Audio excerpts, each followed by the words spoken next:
Assalamualaikum warahmatullahi wabarakatuh. Halo semuanya, perkenalkan nama saya Aulia Salsabila Wibowo dengan NIM 246151057 dari kelas TBI 1B.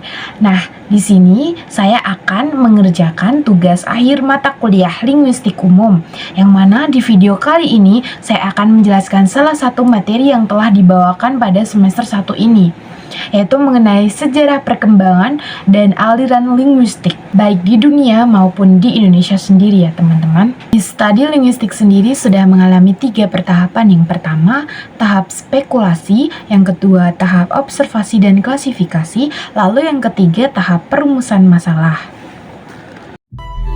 Sejarah linguistika adalah catatan mengenai perkembangan studi tentang linguistika dari zaman Yunani kuno hingga modern.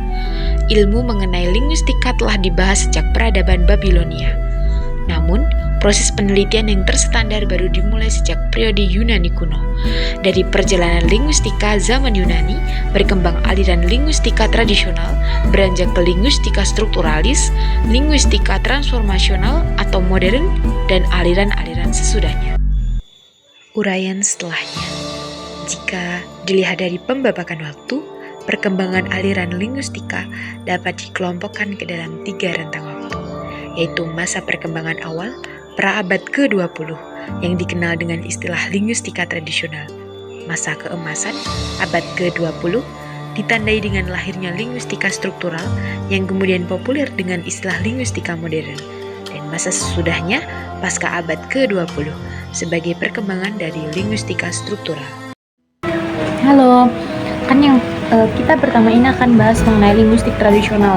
Linguistik tradisional sendiri itu terbagi menjadi 4 tahap. Yang pertama yaitu zaman Yunani, lalu yang kedua zaman Romawi, yang ketiga zaman pertengahan, dan yang terakhir itu adalah zaman Renaissance. Yang mana di zaman Renaissance ini adalah zaman menuju abad modern. Yang pertama, kita akan bahas yang pertama ya teman-teman, mengenai zaman Yunani linguistik tradisional. Di zaman Yunani ini terjadi kurang lebih 600 tahun, dari abad ke-5 sebelum Masehi sampai abad ke-2 Masehi. Di dalam zaman Yunani ini, linguistik mengalami pertentangan. Yang pertama itu pertentangan antara fisis dan nomos. Lalu yang kedua itu pertentangan antara analogi dan anomali. Mengenai zaman Yunani itu kan terjadi 2 pertentangan, yaitu yang pertama pertentangan antara fisis dan nomos, yang kedua antara pertentangan analogi dan anomali. Nah, di fisis dan nomos sendiri itu artinya yang pertama, fisis, bahasa itu bersifat alami, yang mana bahasa itu mempunyai asal-usul, dan dari asal-usul tersebut bahasa itu terjadi, dan maka dari itu bahasa itu tidak bisa dirubah. Lalu bahasa itu bersifat nomos atau bersifat konvensional. Bahasa terjadi dari tradisi-tradisi atau kemungkinan-kemungkinan, yang mana bahasa itu dari kemungkinan tersebut bahasa bisa dirubah ya teman-teman. Lalu mengenai analogi dan anomali. Analogi, bahasa itu bersifat teratur. Bahasa itu teratur antara kalimat atau kata A dengan kata B, teratur.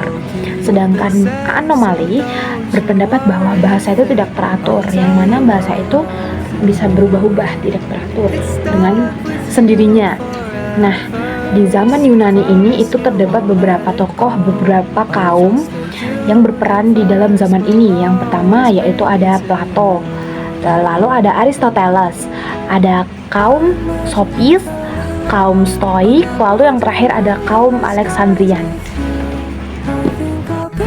Nah, setelah zaman Yunani terjatuh, muncullah zaman Romawi. Zaman Romawi itu muncul karena jatuhnya zaman Yunani. Di zaman Yunani ini, linguistik itu mempunyai 2 tokoh yang terkenal. Yang pertama ada Varro dengan karyanya De Lingua Latina. Di dalam karyanya De Lingua Latina itu terdapat 25 jilid, yang mana di 25 jilid itu ada 3 bidang. Yang pertama bidang etimologi, yang kedua bidang morfologi, yang ketiga bidang sintaksis. Lalu setelah Varro ada tata bahasa Prisia. Di dalam tata bahasa Prisia itu mempunyai karya apa ya karyanya, aku lupa, Institution Grammaticae, pokoknya itu nanti aku kasih tahu di bagian ini. Nah, di Institut Grammaticae itu karyanya itu terbagi menjadi 18 jilid. Nah, di 18 jilid itu ada dua bagian.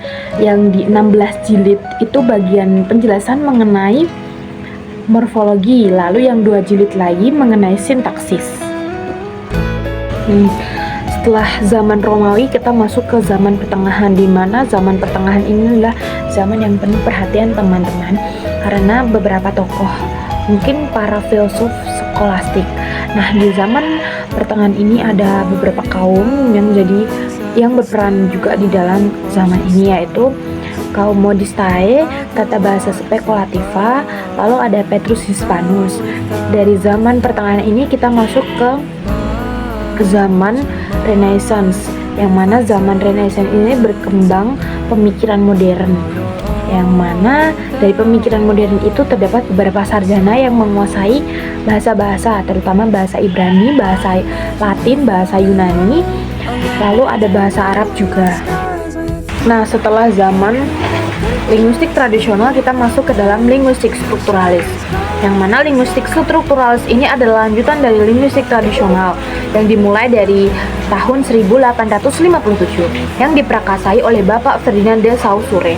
Bapak Ferdinand de Saussure sendiri dimulai pada tahun 1857 sampai dengan 1913 dengan karyanya berjudul Cours de Linguistique Generata. Cours de Linguistique Generata. Nanti aku kasih tulisan di sini, aku nggak bisa baca bahasa Inggris. Lalu tokoh yang kedua mengenai peran tokoh Bloomfield atau Leonard Bloomfield yang dimulai dari tahun 1877 sampai 1949. Dan di mana Leonard Bloomfield ini yaitu menerapkan strukturalis linguistik Amerika Serikat bersama kawan-kawannya. Kita sudah membahas mengenai linguistik tradisional dan linguistik strukturalis. Lalu kita akan bahas mengenai linguistik transformalis dan aliran-aliran sesudahnya. Di linguistik transformalis ini mempelajari kemampuan manusia dalam memahami dan menghasilkan kalimat-kalimat dari kaidah transformasional. Di kaidah transformasional ini, teori ini dikembangkan oleh Noam Chomsky pada tahun 1957.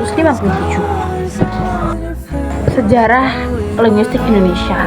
Linguistik Indonesia sendiri dimulai pada tahun 1940, yang mana ada dua penelitian. Yang pertama yaitu penelitian empiris yang dimulai dari 1960 sampai 1970, dan di tahun 1970 sampai 1990 itu berkembang penelitian pragmatik di Indonesia.